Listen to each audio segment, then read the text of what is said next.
Okay, this is Unit 3, Module 17, Age Structure and Diagrams and Total Fertility Rates.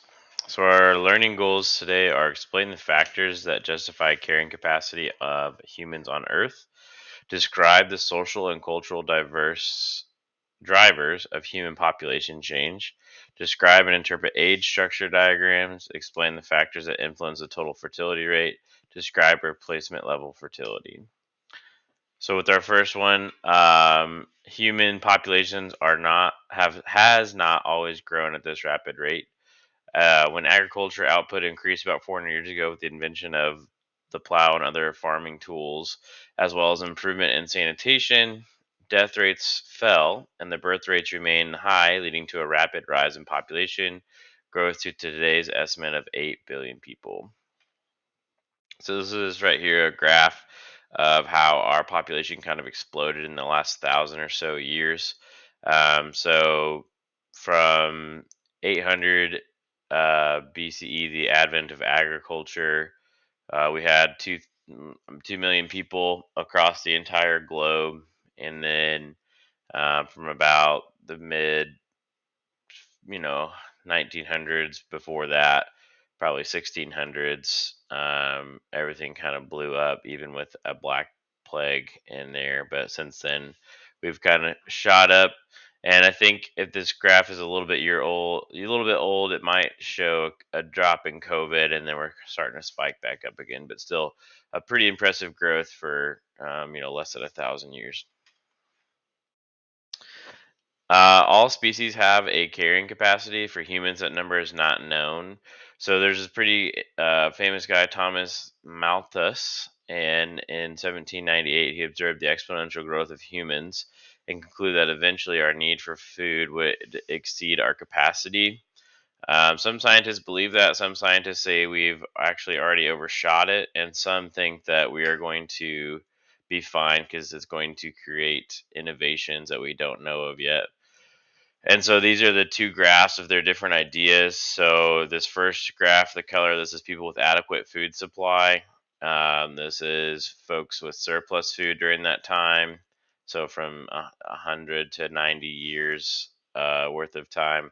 And then this is where we start to exceed our food limitations with our population.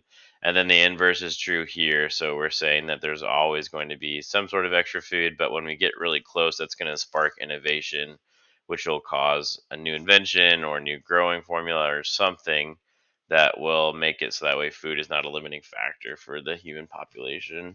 I'd be pretty interested to watch what happens in the future. So now we're on to our second standard, describe the social and cultural drivers of human population change. So a variety of factors influence growth, reproduction, and the success of plant and animal species. Many of these same factors affect human populations as well. Um, so these are like our limiting factors as far as is our food, water, shelter, good health care, are we worried about predators, etc. There are also social and cultural factors that need to be taken into account. And um, keep in mind that not the whole world operates as the United States does. So for a long time, growing even in my lifetime, and 20 years before that or so, China had a one child rule where your um, house, if you lived in China, shouldn't have more than one child, and you got benefits from only having one child, and you were punished for having more than one child. And so that's pretty interesting to think that that happened in the world like during my lifetime. The study of human populations and population trends is called demography, which is studied by scientists called demographers. As any system, human populations has inputs and outputs. So human populations has factors such as access to healthcare, birth control, education, economic prosperity, geopolitical conflicts. So all of those things will impact how the human population grows or shrinks. So the better your healthcare, usually the longer your people are surviving, which means your populations might be a little bit more controlled or better or greater. Birth control obviously leads to less people having children, so the population might um, stagnate, or decrease. We'll learn that there is a strong tie between education and population growth, and then economic prosperity and geopolitical conflicts also will influence how much your population grows or shrinks. Human populations tend to be divided by nations or regions and have to consider immigration and immigration. So, immigration obviously is folks moving from one place into a country, and then immigration would be them moving out of that country. So they're coming in with immigration, and immigration they're leaving. This is kind of a good representation of what that looks like and how we can figure out population size. So we have to take our immigration plus our births, and that gives us our population increase. And then we have to take out our immigration and our deaths to give us our population decreases. So how are people leaving our population on this side, and how people are getting into our population on the other side? One measure we use to determine yearly birth rate and death rates are the CBR and the CDR, so crude birth rate and crude death rate. These measurements are the number of births and deaths per thousand individuals per year. Worldwide, there are 19 births and 7 deaths per 1,000 people in 2020.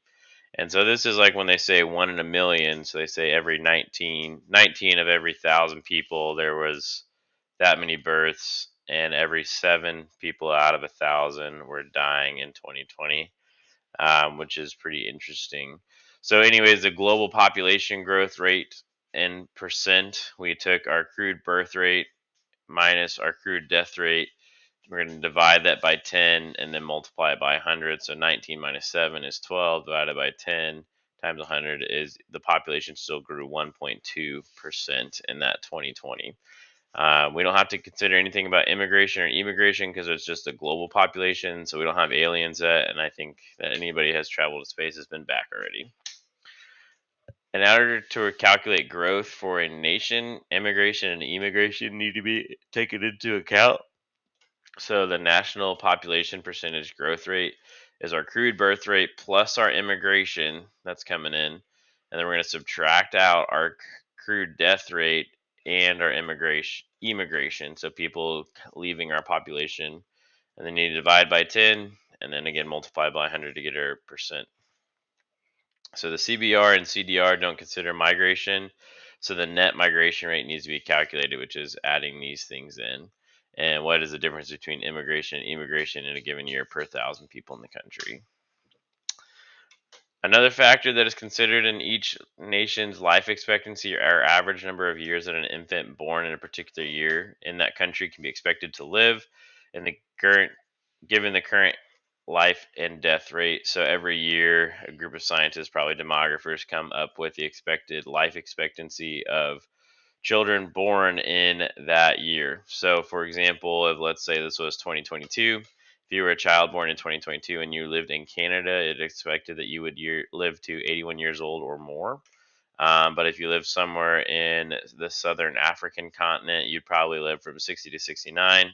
And then some of these Middle Eastern countries, you're maybe not living to even 55. So that's pretty interesting information. How they come up with it, I'm not sure, but this is what that means life expectancy for that year. So if you're born in that year, they'll give you kind of what they think is going to happen. Now, obviously, there can be big changes in that with healthcare, can make you live longer, or political conflicts can make you live shorter, etc., etc. Another set of factors that are considered for each nation are infant mortality. So, infant mortality is the number of deaths of children under 1 year of age per thousand live births. And then, child mortality is the number of deaths of children under 5 per thousand lives births. So, this is a big factor when determining the population of a community. Because this is a big way that you add people to your population. So, if you're wanting to grow your population, obviously you want your deaths to be not very big, and that will hopefully continue to grow your population. But sometimes, like in these countries that are like a peach color, um, they don't have a choice, and so that's saying that 46 out of every 1,000 live births, those children are not surviving on average past 5 years old, which is A little sad, but it's definitely a consequence of being a not as well developed nation. So, analyzing these factors can provide information about each nation. For example, if a country has a high life expectancy and a low infant mortality rate, then they are likely to have available health care, adequate food supply, drinkable water, high sanitation rates, and moderate levels of pollution. So, if your life expectancy is old, that means you're going to live for a long time, and your low infant mortality rate means your babies are surviving and living for a long time. You're probably a more developed country, such as kind of United States or Canada or the UK. This varies globally from nation to nation. In 2020, the U.S. had an infant mortality rate of 5.7 compared to the global infant mortality rate of 31. So we're, um, about six times less than the global infant mortality rate. In that same year, infant mortality rate was 10.8 for African Americans, 8.2 for Native Americans, and 4.6 for Caucasians. So this is a environmental injustice. It's an inequality between races in the United States of our different infant mortality rates. And so, unfortunately, if you're a person of color in a lot of areas of the United States, you don't have as good access to healthcare, um, et cetera, which means that you're at a disadvantage if you're a person of a different ethnicity other than white for whatever reason. Um, you also have a higher chance of being exposed to environmental hazards because you probably are growing up in poorer neighborhoods where more manufacturing and things like that are going on and less control over those things. And then usually those places are cheaper to live, so immigrants who are just starting out in this country are living there as well, which means that they're probably going to be lower social economically until they get their feet on the ground. But it means they have to put up with living in hazardous environments with little health care and things like that. So definitely a big gap as far as those things goes, which is unfortunate. A country may still have high crude death rates if there are many older individuals. So we don't really talk about this whole bunch, but a high crude death rate, if you have a lot of old people in your population, that makes sense because you're having a lot of them live to longer ages. But at some point, you still got to go, right? And so, the United States is probably going through that right now, and will continue to go through it the next probably 10 years. If you've heard of the baby boomers, those were people born after the World Wars, and there was a big influx in population because um, the soldiers have been gone for a while, and that's kind of what happened. And now those people are retiring and dying, and so we're going to see a huge crude death rate jump in the United States because of those things. Disease also plays a regulation in human populations, so that's something that you all have lived through was COVID-19. Um, that obviously took out some of our populations, whether it's somebody personally or not. It did wipe out a big portion of our population in comparison to anything that we've had previously. The Health Organization, or WHO, estimates that infectious diseases are the second biggest killer worldwide after heart disease. So, diseases kill the second most people. Human immune deficiency virus, or HIV, the virus that causes AIDS, was responsible for 1 million deaths in 2016.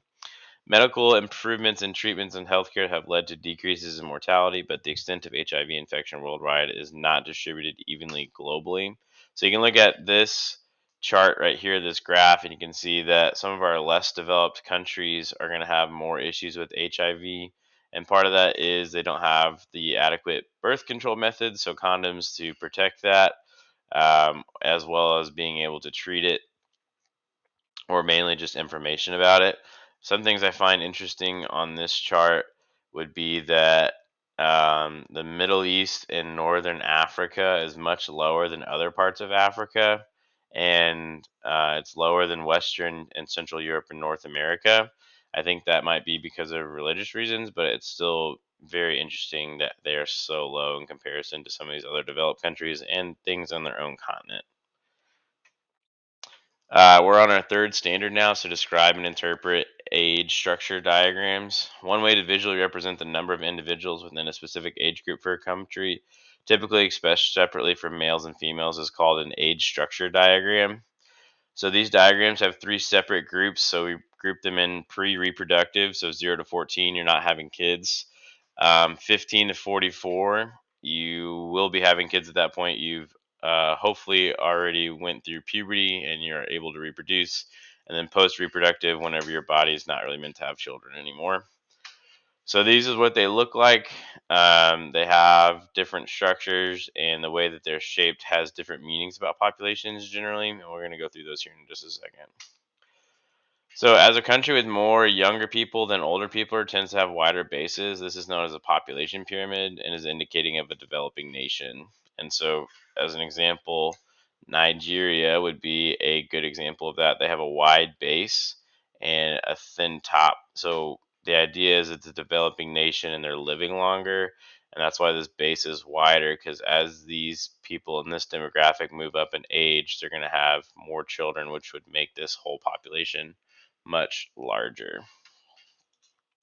A country that is more top heavy is considered an older population, also has a developed nation. So they're no longer developing, probably, but they are developed.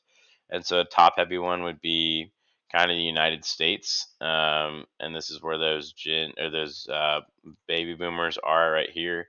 And so we're able to keep them alive for a lot longer. So it's a little bit more top heavy.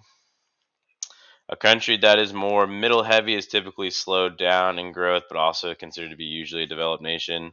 So here we have Germany, um, and so they're kind of more wider on the middle, and the same thing with China. So they're developed, but they're still developing a little bit. They're not underdeveloped, but they're not quite where maybe the United States is. So these age structure diagrams that are the widest at the bottom have said to have more population momentum, which continue to grow even if growth reduction measures are implemented.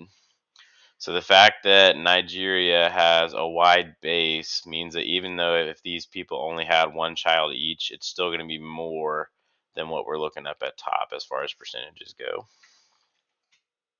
Okay. All right. Now we're on our fourth topic. So explain the factors that influence total fertility rate. So fertility is what you are when you are trying to have a baby or you have the ability to have a baby. You're fertile. So total fertility rate is the estimate of average number of children that each woman in a population will bear throughout her childbearing years, which again is 15 to 49. At the age of which a woman has her first child can influence the TFR in a nation. So delaying having your first child will lower your total fertility rate as it decreases the remaining time to have any further children. So in a woman's or a female human fertility time does eventually have a cutoff point where it's not really viable and they will not get pregnant. And so that's about after 49 is usually the hard cutoff. And so if you're having a kid at 48, you're not going to be able to have another one probably. Another interesting fact that they're seeing is the pursuit of education and careers by women correlates with delaying child rearing. So at one point, your job as a woman was to get married and have children, and now women are more in the workforce, so they are kind of pushing those things off to move up in their careers, which is awesome. And that's led to more women in education being able to move up more in their careers, and so they're pushing off having children. And so maybe they're not having as many children because they're waiting until after they've got to where they want to in their career, and by then maybe it is um, a little bit later than expected, or maybe their life plans change, et cetera, et cetera. So it's not really expected that you just grow up and have kids and that's your life, which is an interesting development even in the United States in the last 50 or so years. In more developed nations, family planning is more available, meaning more access to birth control and choice of partners. So, believe it or not, there are still some parts of the world where you have an arranged marriage. Some of those ideals are kind of being filtered out, and so partners get more choice. And they're also coming to the idea that, again, women are not just around to have children, but they are people and can contribute and are smart and things like that. And so they're making a lot more of their own choices, which is cool. And it is leading to changes in our population dynamics, which I think is interesting. So, with more education, the total fertility rate goes down. In Ethiopia, for example, secondary school educated women have only a TFR of 1.5, with those with no formal education have a TFR of 5.8. And this graph kind of shows that right here. So, in Ethiopia in 2011, if you had no formal education, you're likely to have around 6 kids. Where if you have secondary, which is high school or higher, you're about to have you usually in that 1.5 to 2 range of kids. And you can see that as it goes on, the differences are pretty staunch. So the more that these women are being educated, there is a correlation to having less children, which is interesting. Your book goes on to talk about that poorer nations or poorer people or less educated developed nations tend to have more kids. That way they can help out and do chores like chop wood or tend to farm animals or pick, crops and things like that. And so it's more of a helping hand to feed their household. And so they're saying that with more education comes more career opportunities, which means you don't have to work on the farm to feed your family. You can actually earn money, and so you don't need as much support. So this is another thing that explains it. So GDP per capita. So what is the average income of a person in these countries? So these are all been converted for international dollars. So you can see that the poorer country you are, the more likely you're going to have more children again because that's free labor. And so Nigeria, is about $1,200 give or take, and they're expected to have about 7 kids. You have Egypt in the middle, about 10,000 dollars, and you're still at 3.5 4 kids. And over here in the United States, around 40 to 50,000, and you're only having about less than two. So the economic impacts are definitely changing the way that we're viewing having children, because we don't need as many hands to do the same job. So replacement level fertility is the TFR required to offset the average number of deaths in a population in order to maintain the current population size. So we're on our fifth um, standard now. And so the typical replacement level fertility is slightly more than 2 children. This way, the parents can be replaced by their children. So this says to keep up, usually it's a good idea to have, according to this, to maintain your population, each couple should have 2 children, mainly just to replace them when they pass away.